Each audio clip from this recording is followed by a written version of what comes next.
नमस्कार सर, मेरा नाम राजू है। आज का टॉपिक है मात्र 14-15 साल एसआईपी करने के बाद ज़िंदगी भर पेंशन कैसे ले सकते हैं। अभी आप सोचिए एक तरह से कि अभी तो काम कर रहे हैं, घर का जीवन यापन चल रहा है। जिस दिन काम करना बंद करेंगे तो क्या कोई ऐसा जुगाड़ है जहाँ से जीवन यापन करने के लिए हर महीने पैसा मिलना शुरू हो जाए। मान लेते हैं घर का खर्चा 20,000 रुपये पर मंथ है, तो क्या 20,000 रुपये पर मंथ अगर आज बैठ जाएँ तो आने लगे, ऐसा कोई सिस्टम बना कर रखा है। तो उसके लिए क्या करना है, मान लेते हैं कि 14-15 साल का एसआईपी करते हैं, उसके बाद एक कॉर्पस अच्छा खासा बन जाता है और वहाँ से एसडब्ल्यूपी करेंगे जीवन यापन करने के लिए। मैक्सिमम हम 1% पर मंथ विड्रॉ कर सकते हैं, साल का 12%। उससे कम करें तो ज़्यादा अच्छा है, लेकिन मैक्सिमम 1%।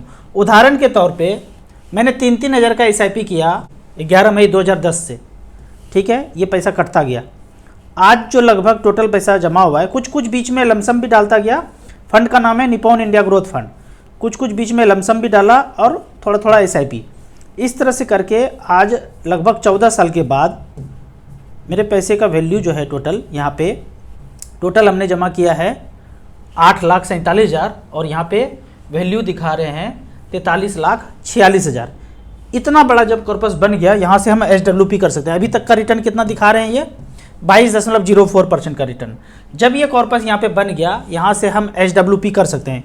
कितना कर सकते हैं तो यहाँ पे देखते हैं 43 लाख रुपया हमारा जमा हो गया है। हम एसआईपी कैलकुलेटर में एसडब्ल्यूपी सेक्शन में गए, 43 लाख रुपया जमा है वन टाइम, और यहाँ से मैक्सिमम हम 1% मंथली 43,000 रुपये पर मंथ ले सकते हैं। आने वाले 15 साल तक लेंगे, और यदि हमारा फंड 20% के ना बजाय 14% ही रिटर्न दे, तो यहाँ पे देखते हैं कैलकुलेटर बोलता है 77,40,000 तो आप खा लिए, बैलेंस बच गया 83 लाख। था कितना बैलेंस पहले 43 लाख से बढ़ के भी ये पैसा 83 लाख हो गया, और इतना तो 77 लाख खा चुके। टोटल जो है 1,60,00,000। कैसे कैसे कैश फ्लो है, यहाँ पे 43,000 रुपया पर मंथ मिलता जा रहा है और बैलेंस कितना बचता जा रहा है। यहाँ पे कैलकुलेशन हमने क्या किया है 14% के रेट से। यदि सेम निपॉन ग्रोथ से ही फंड से ही मैं एसडब्ल्यूपी करूँ और आने वाले दिनों में 16% का एवरेज रिटर्न मिले, तो ये पैसा बढ़ के 1,44,00,000 हो सकता है। अगर 12% तक ही रहे, 12% सालाना ले भी रहे, तो जो 43 लाख रुपया लगाए थे वो बच के 40-41 लाख रुपए बचेगा, यदि हम हमारा फंड का रिटर्न 12% से हो। 12% से ऊपर हो, 15 हो, 16 हो, 17 हो, तो जो मूलधन है हमारा धीरे धीरे बढ़ता रहेगा। तो इस तरह से करके हम अभी चाहें, अभी हमने यहाँ पे एसडब्ल्यूपी नहीं किया है, एक एचडीएफसी फंड है, यहाँ से मात्र मैंने एचडीएफसी मिड कैप अपॉर्चुनिटी, ये जो निपॉन ग्रोथ फंड है, इससे हमने अभी एसडब्ल्यूपी नहीं किया है। कुछ दिनों के बाद इससे करूँगा। अभी जो हमने फंड जो एसडब्ल्यूपी किया है यहाँ से किया है 12,000 रुपये पर मंथ, 5,37,000 लगाया था और वैल्यू है 24,77,000। यहाँ से 12,000 रुपये पर मंथ एसडब्ल्यूपी किया है, उतने का ज़रूरत था उतना ही किया हूँ। तो इस तरह से करके अगर आप मिड कैप स्मॉल कैप में कर रहे हैं और अच्छा खासा कॉर्पस बाद में बन गया, तो वहीं से एसडब्ल्यूपी आप कर सकते हैं। अब यहाँ पे एक जस्ट रिकॉर्ड देखते हैं कि मिड कैप स्मॉल कैप में पैसा बना लिया और वहाँ के बाद हमने डेट फंड में चले गए अगर थोड़ा रिस्क कम करने के लिए, तो 43 लाख रुपया यहाँ रखा और 43,000 रुपये पर मंथ यहाँ से लिया। पिछले 10 साल का रिकॉर्ड कहता है एसबीआई इक्विटी हाइब्रिड फंड में 43 लाख रखा और 43,000 रुपये पर मंथ लेना शुरू किया। टोटल विड्रॉ कर लिया 51,60,000 और बैलेंस बचा हुआ है 48,59,000। छोड़े कितना थे 43 लाख, विड्रॉ कितना किए, विड्रॉ किए यहाँ पे 43,000 रुपये पर मंथ, तो बैलेंस लगभग उतना ही है। टोटल वर्थ देखें तो 1,13.57% का रिटर्न मिला है। तो इससे कम कर सकते हैं, अगर मिड कैप स्मॉल कैप में है तो 1% तक कर सकते हैं। तो इस तरह से करके शुरुआती दिनों में 14, 15, 16 साल एसआईपी करेंगे और जब बैठ जाएंगे कोई काम नहीं करेंगे, तो वहाँ से बुढ़ापे के लिए थोड़ा थोड़ा पेंशन आना शुरू हो सकता है। अब आपका क्वेश्चन होगा कि कहाँ पे एसआईपी करें, ये तो हमने समझ गए। तो एसआईपी अगर शुरुआत करना है तो इसके लिए पहले आप एनालाइज कीजिए, StarSIP.in के एसआईपी सेक्शन में जाएंगे। यहाँ पे हमने ऑल इक्विटी सेलेक्ट किया है सिंस इंसेप्शन, जब से म्यूचुअल फंड जो भी फंड शुरू हुआ है तब से लेके अब तक का 5,000 रुपये पर मंथ।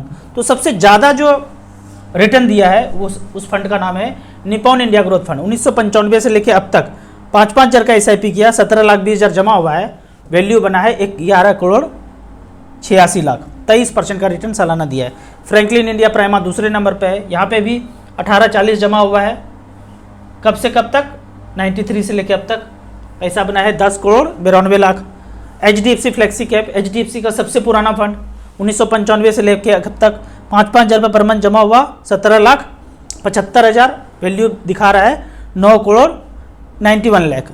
इस तरह से करके HDFC capital builder, Nippon India vision fund, ICC multi cap, ये भी ICC का सबसे पुराना फंड, 94 से लेकर अब तक 17,90,000 जमा हुआ, SIP के थ्रू 4,96,00,000 बना है, 17.98% का रिटर्न है। इस तरह से करके आप एनालाइज कर सकते हैं। अगर टैक्स सेवर का भी बात करें, टैक्स सेवर यहाँ पे HDFC टैक्स सेवर में 5,500 रुपये पर मंथ, साल का 60,000, टैक्स बचाने के लिए पैसा जमा हुआ, 96 से लेकर अब तक 17 लाख जमा हुआ है और पैसा बना है 4,89,00,000, 19.21% का रिटर्न है। तो इन सब फंड में अगर पैसा जमा हुआ, उसके बाद 14-15 साल के बाद HWP किए, तो जितना पैसा है उसका 1% हम लगभग HWP कर सकते हैं। एक सवाल हमेशा आता है, जो भी जॉब में है, नौकरी में है, रिटायर करने के बाद कम्यूटेशन मिलता है। कुछ लोग कम्यूटेशन लेते हैं, कुछ लोग पेंशन लेते हैं। बेहतर है कि कम्यूटेशन में जितना पैसा मिलता है, मान लेते हैं 20 लाख मिलता है, 20 लाख ले लेंगे और वहाँ से म्यूचुअल फंड में इन्वेस्ट करके HWP करेंगे, तो वो ज़्यादा अच्छा ऑप्शन है। क्योंकि वन टाइम आपने ले लिया और HWP करना शुरू किया, लास्ट में जब ऊपर जाएंगे तो ये जो कॉर्पस बचा हुआ है वो हमारे नॉमिनी को मिलेगा। जबकि हम पेंशन जहाँ से सर्विस है वहाँ से ऑप्ट करें, पेंशन भी वो किसी पैसे से ही दे रहे हैं, हमें एक पैसा जमा हुआ है वहाँ से पेंशन दे रहे हैं, लेकिन जब नहीं रहेंगे पेंशन बंद हो जाएगा और जो पैसा जमा था कॉर्पस वो भी नहीं मिलेगा। तो बेहतर है कि 20 लाख रुपया मिलता है, 20 लाख लेके 12, 13, 14 हज़ार तक ही पेंशन लेंगे। 20 लाख पे 20,000 नहीं लेंगे। मैं बोलता हूँ 10 लाख में 6,000, कम्यूटेशन वाला पैसा सेफर चलाना है, थोड़ा बैलेंस फंड में ही रखना है। तो 20 लाख में 14,000 रुपये पर मंथ लिए और जब ऊपर जाएंगे तो ये कॉर्पस बढ़ा हुआ भी आएगा, वो नॉमिनी को ट्रांसफ़र हो जाएगा। जबकि सर्विस से पेंशन लेते हैं तो ये पैसा जो कॉर्पस है वो कहीं पे जिक्र नहीं है।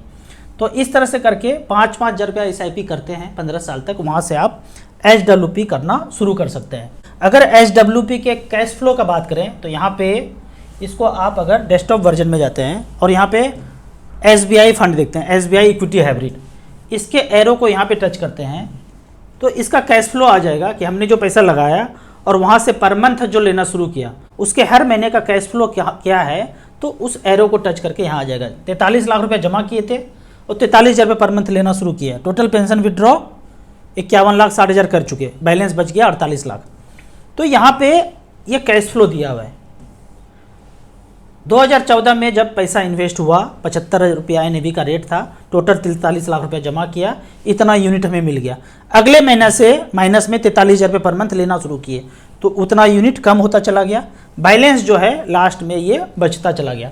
तो इस तरह से सारा कैश फ्लो यहाँ दिया हुआ है कि हम इतना पैसा विड्रॉ करते गए, बैलेंस धीरे धीरे जो भी है मार्केट के अनुसार हर महीने का जिक्र यहाँ पे किया हुआ है। लास्ट में देखते हैं जो बैलेंस बचता है वो लास्ट में यहाँ पे बैलेंस दिया हुआ है। 27/6/2024 में यहाँ पे बैलेंस बचा है 48,59,000। तो इस तरह से करके आपके पास जो भी अमाउंट है, जितना भी आप प्लानिंग करते हैं, धीरे धीरे करके कैलकुलेट करके सारा कुछ सीख सकते हैं। StarSIP.in के वेबसाइट पे भी जाके सीख सकते हैं सारा चीज़, या फिर प्ले स्टोर या एप्पल स्टोर पे जाके डाउनलोड करके ऐप सारा कैलकुलेशन कर सकते हैं। आपको इसी तरह म्यूचुअल फंड के बारे में और कुछ जानना है, इन्वेस्टमेंट के बारे में जानना है, तो इस नंबर पर मुझे व्हाट्सअप कर सकते हैं। वीडियो अच्छा लगे तो व्हाट्सअप यूनिवर्सिटी में दोस्तों के बीच इसे जरूर शेयर करें। यूट्यूब पे देख रहे हैं तो लाइक एंड शेयर जरूर करें। Thank you so much.